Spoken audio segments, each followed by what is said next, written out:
नमस्कार सादर जय जिनेन्द्र। आओ हम जीना सीखें। इस पुस्तक का हमारा ये चैप्टर है कैसे खाएं। भोजन जीवन की अनिवार्यतम अपेक्षा है। शरीर को टिकाए रखने के लिए हर आदमी को भोजन करना होता है। भोजन करना एक बात है, विवेकपूर्ण भोजन करना दूसरी बात है।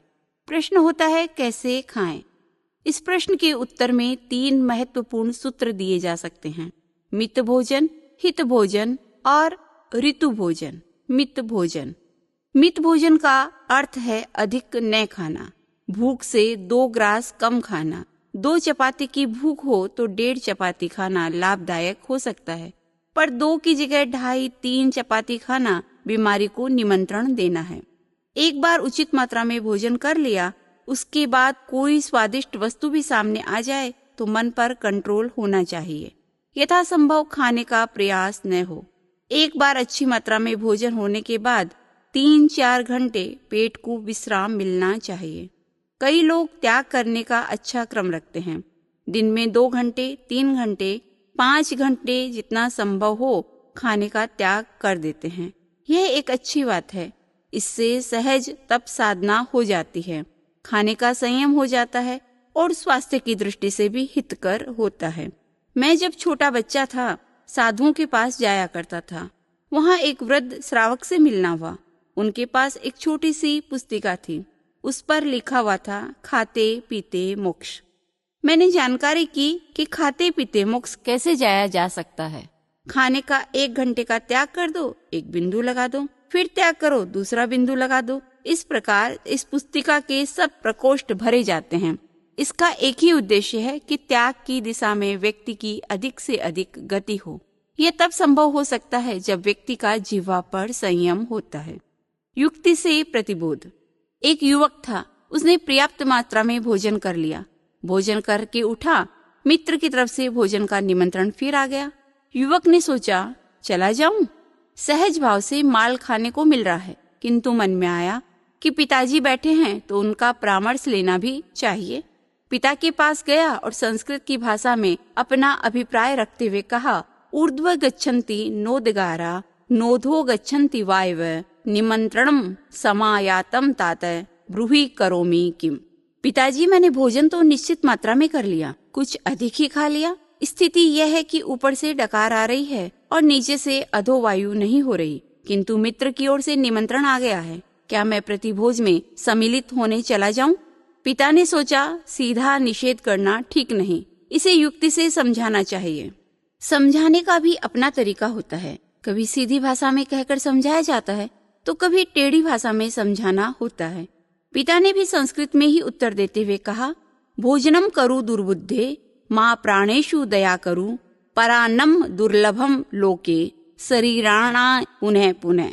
अरे मूर्ख, इसमें पूछने की क्या बात है? खाओ, खूब खाओ, शरीर तो पुनः मिल जाएगा, पर मुफ्त का माल खाने को कब मिलेगा?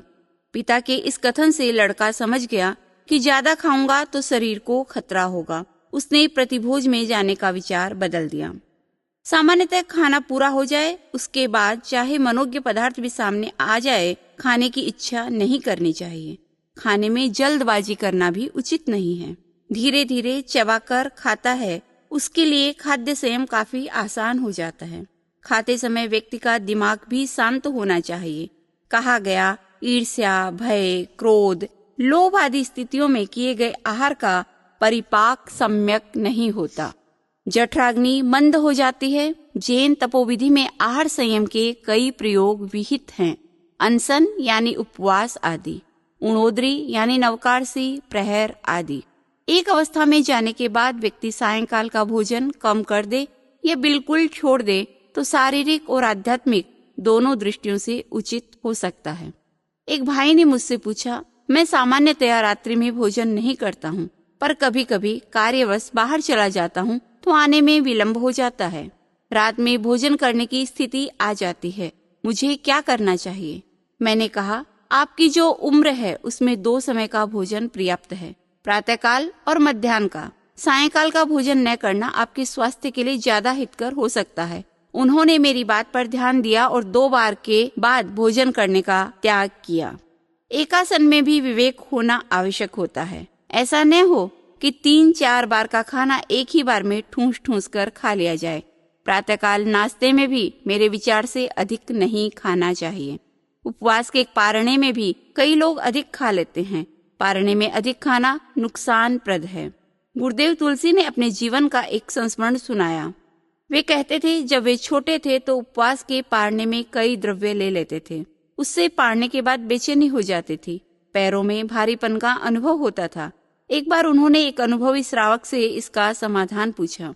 उन्होंने परामर्श दिया कि पारणे में आप थोड़े से दूध के अतिरिक्त कुछ न लिया करें। इस विधि से पारना शुरू किया तो कठिनाई उपस्थित होना बंद हो गई।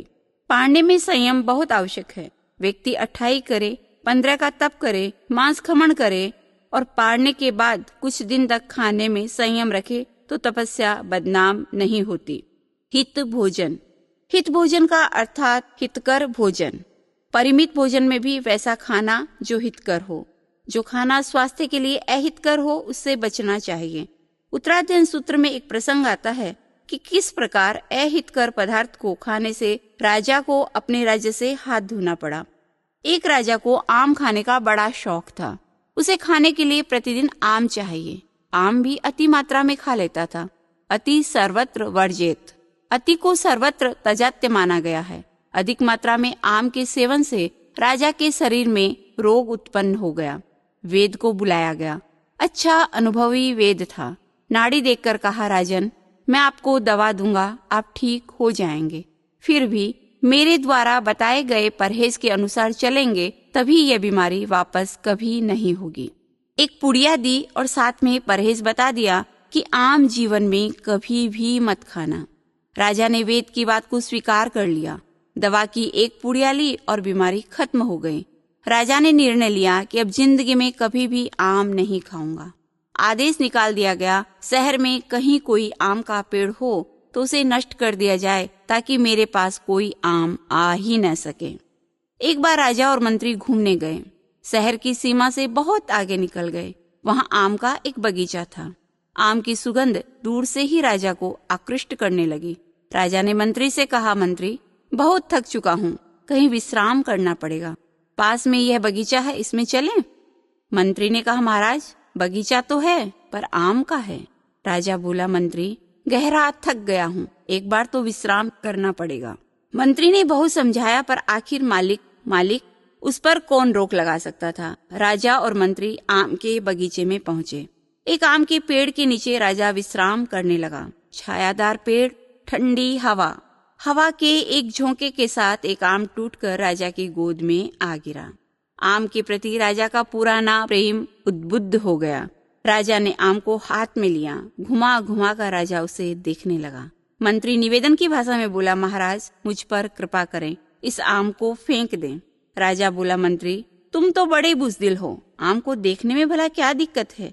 वेद ने आम खाने का निषेध किया है, देखने में कौन सा अपराध हो गया? मैं तो देख ही रहा हूँ, खा तो नहीं रहा हूँ। आम को देखते देखते राजा उसकी सुगंध लेने लगा। मंत्री ने पुनः निवेदन किया, महाराज, कृपा करके आम को दूर रखें। राजा ने फिर मंत्री की बात को काटते हुए कहा, मंत्री, आम को सूंघने में भला क्या दिक्कत है? सूंघते सूंघते राजा ने उसे होठों से लगाया और थोड़ा सा रस चूस भी लिया। मंत्री ने साहस किया और राजा के हाथ से छीनकर आम को दूर फेंक दिया। राजा की स्थिति बिगड़ने लगी। मंत्री ने तत्काल राजा को महल में पहुंचाया। उसी पुरानी बीमारी का पुनः आक्रमण हो गया था। उसी वेद को पुनः बुलाया गया। वेद आया। उसने कहा, आपने कहीं न कहीं अतिक्रमण किया है, आम खाया है, अन्यथा मेरी दवा लेने के बाद बीमारी पुनः हो ही नहीं सकती। राजा बोला, वेद जी, ज्यादा तो नहीं खाया, मैंने तो थोड़ा सा चूसा था। वेद बोला, महाराज, उसी ने गड़बड़ कर दी, अब मेरे पास कोई इलाज नहीं है। वेद के देखते ही देखते राजा के प्राण पंखेरु उड़ गए। ये खाने का असंयम है।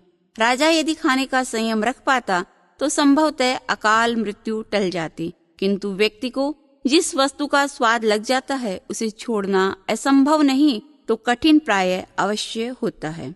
ऋतु भोजन कैसे खाएं? प्रश्न का तीसरा उत्तर है ऋतु भोजन।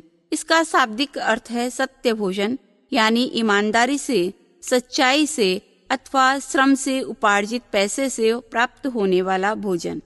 बेईमानी से प्राप्त अन्न को अच्छा नहीं माना गया। दूसरे का खून चूसकर जो व्यक्ति पैसा कमाता है, उसकी स्वयं की आत्मा तो भीतर से कचोटती ही है, औरों की दृष्टि में भी वह अच्छा नहीं समझा जाता। कहा भी जाता है, नीति का पैसा बरकत करता है। श्रावक के लिए आगम में एक विशेषण आता है, धम्मेणम चेव वित्तिम कंपे माणा। धर्म से आजीविका चलाने वाला श्रावक होता है। गृहस्थ साधु की तरह अपरिग्रही नहीं होता है, मांग कर नहीं खाता है, किंतु अर्जन के साथ साधन शुद्धि का विचार जुड़ना चाहिए। साधन शुद्धि से उपार्जित वैभव से आजीविका चलाने वाला व्यक्ति शांत और सम्मान का जीवन जीता है। इस प्रकार मित भोजन, हित भोजन और रित भोजन, ये 3 सूत्र भोजन के साथ जुड़ जाएं तो कैसे खाएं, इस प्रश्न का समाधान हो सकता है। ये था हमारा चैप्टर कैसे खाएं। आपने सुना, इसके लिए बहुत बहुत धन्यवाद। आगे शेयर कीजिएगा और अगला चैप्टर लेकर के हम फिर हाजिर होंगे आपके साथ। सादर जय जिनेंद्र।